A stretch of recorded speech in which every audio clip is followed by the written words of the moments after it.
नमस्कार, मी ऐश्वर्या खेडेकर. दीपवाहिनीमध्ये तुमचं मनपूर्वक स्वागत.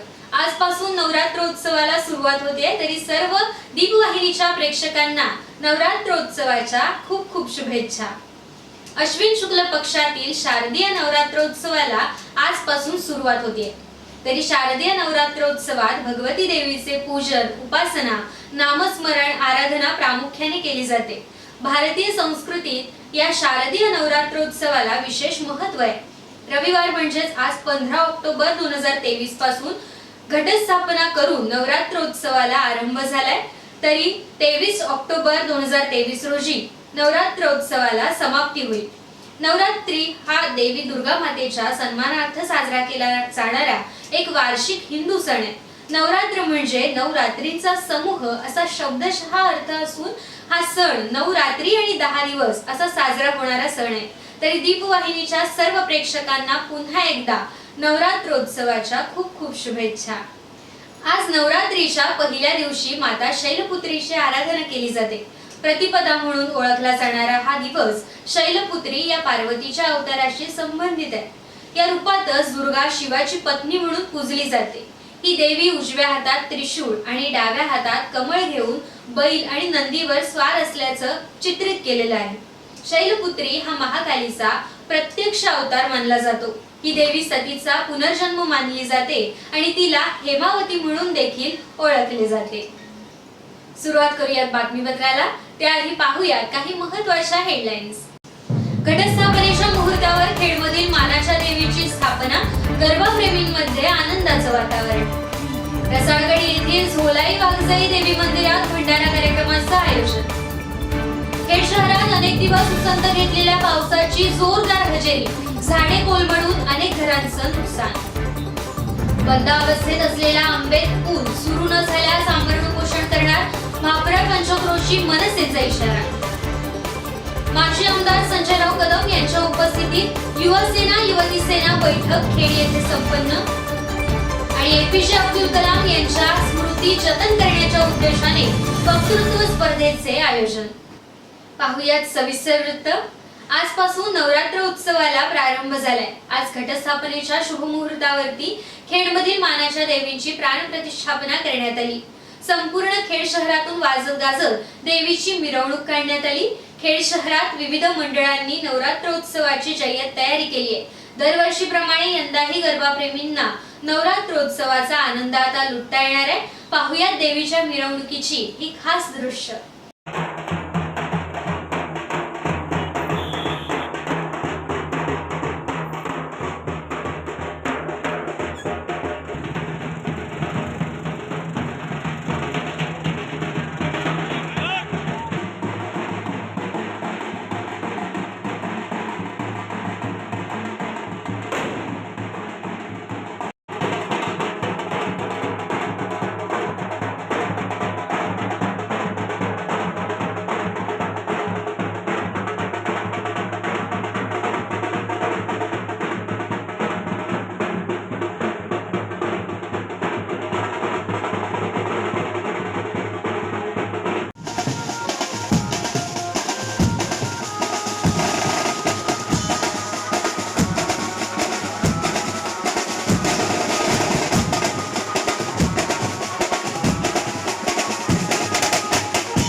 खेड तालुक्यातील रसाळगड येथील झोलाई वाघजाई देवी मंदिरात 24 ऑक्टोबर रोजी महाप्रसाद भंडारा कार्यक्रमाचं आयोजन करण्यात आले. तरी सर्व देवी भक्तांना मंदिर समितीच्या माध्यमातून आवाहन करण्यात आले.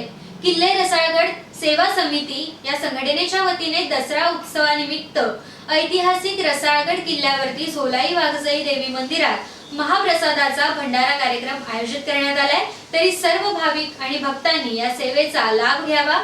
मोठ्या संख्येने रसाळगड किल्ल्यावरील झोलाई वाघजाई देवीचे दर्शन घेण्यासाठी गर्दी करावी अशी सर्व देवी भक्तांना आता आग्रहाची विनंती मंदिर समितीच्या माध्यमातून करण्यात आली आहे. वळूयात पुढच्या बातमीकडे.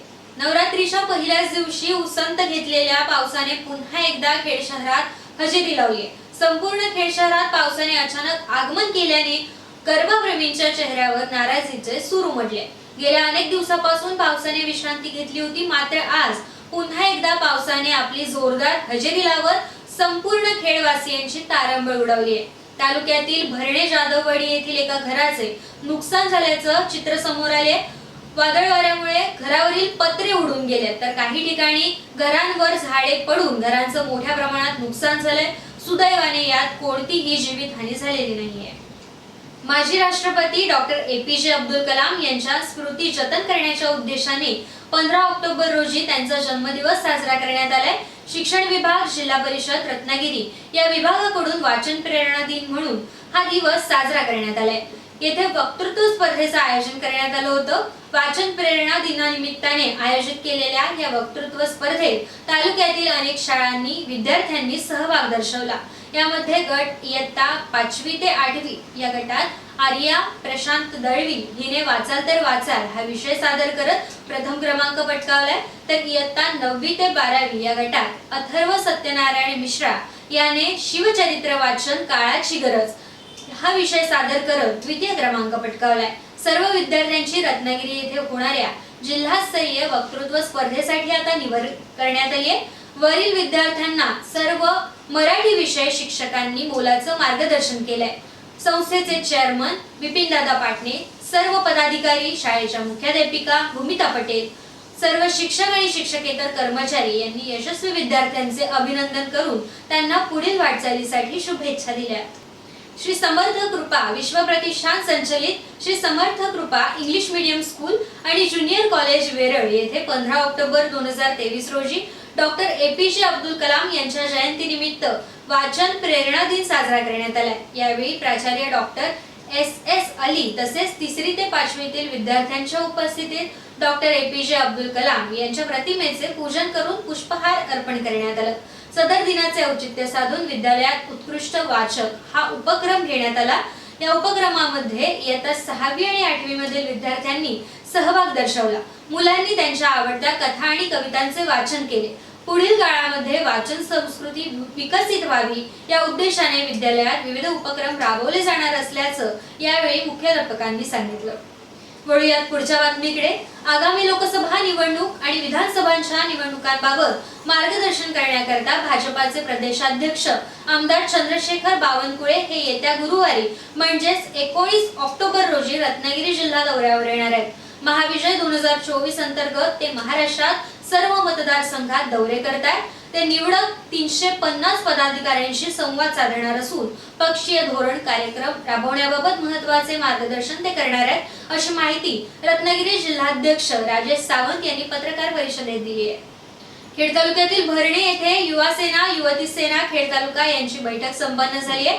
15 ऑक्टोबर रोजी माजी आमदार संजयराव कदम आणि युवा सेना जिल्हाधिकारी अजिंक्य मोरे यांच्या प्रमुख उपस्थितीत बैठक पार पडली आहे. सदर बैठकीत विकासाच्या विषयांवरती चर्चा करण्यात आली. यावेळी शहर प्रमुख दर्शन महाजन, राकेश सागवेकर, मच्छिंद्र गोवळकर, प्रसाद पाटणे, शुभम मोरे, सिद्धेश शिर्के आणि विविध पदाधिकारी मान्यवर उपस्थित होते. तरी तालुका अधिकारी मच्छिंद्र गोवळकर यांनी या कार्यक्रमाचं सूत्रसंचालन केलं. पुढची बातमी आहे ती म्हणजे रायगड आणि रत्नागिरी जिल्हा या दोन्ही जिल्ह्यांना जोडणारा ऐतिहासिक दुवा समजला जाणारा आंबेत पूल हा रहदारीसाठी अजूनही बंद अवस्थेत आहे. येत्या 20 ऑक्टोबर 2023 रोजी सदर पूल हा सुरू होणार असल्याचं आश्वासन संबंधित विभागाने दिलं होतं.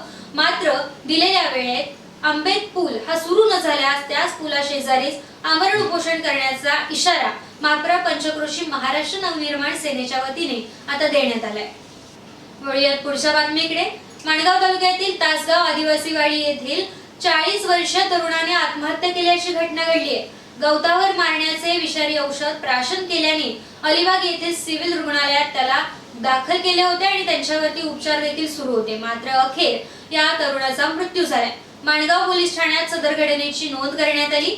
माणगाव पोलिसांनी दिलेल्या माहितीनुसार घटनेतील राजाराम दुलाजी जाधव याने गवतावर मारण्याचे विषारी औषध प्राशन केल्याने त्याला अधिक औषधोपचाराकरता आता अलिबाग येथील सिव्हिल रुग्णालयात दाखल करण्यात आलं होतं. या ठिकाणी त्याच्यावर औषधोपचार चालू असताना त्याची प्रकृती अधिक गंभीर होऊन त्याचा मृत्यू झाल्याचे येथील डॉक्टरांनी घोषित केले. या घटनेची माणगाव पोलीस ठाण्यात आकस्मिक मृत्यू अशी नोंद करण्यात आली आहे।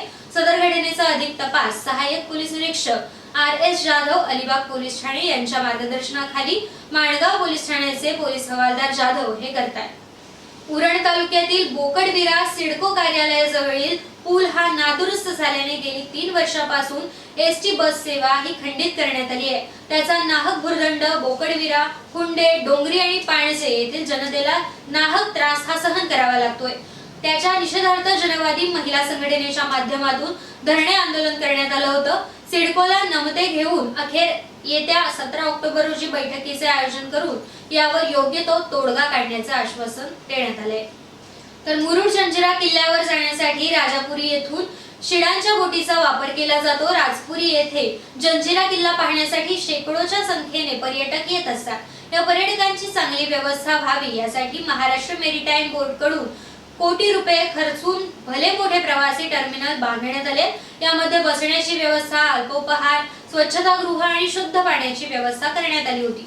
परंतु प्रवासी टर्मिनल टेंडर न झाल्याने या पूर्वीच्या ठेकेदाराने ठेक्याची रक्कम न भरल्याने कॅन्टीन आणि निवारा शेडला कुलूप लागले। ते अद्यापही सुरूच झालेले नाहीये। त्यामुळे जंजिरा किल्ला पाहायला येणाऱ्या पर्यटकांना जेटीवर बसायला जागाच नाहीये, नाश्त्यासाठी कॅन्टीन नाहीये, कडक उन्हात उभे राहून तिकीट काढायचं आणि बोटीत बसायचं, तसेच बोटीत देखील सावली नसल्याने पर्यटकांना याचा नाहक त्रास होतोय। याकडे प्रशासनाने दुर्लक्ष न करता आता याकडे गांभीर्याने लक्ष देण्याची गरज असल्याचं पर्यटकांकडून आता सांगण्यात येत आहे।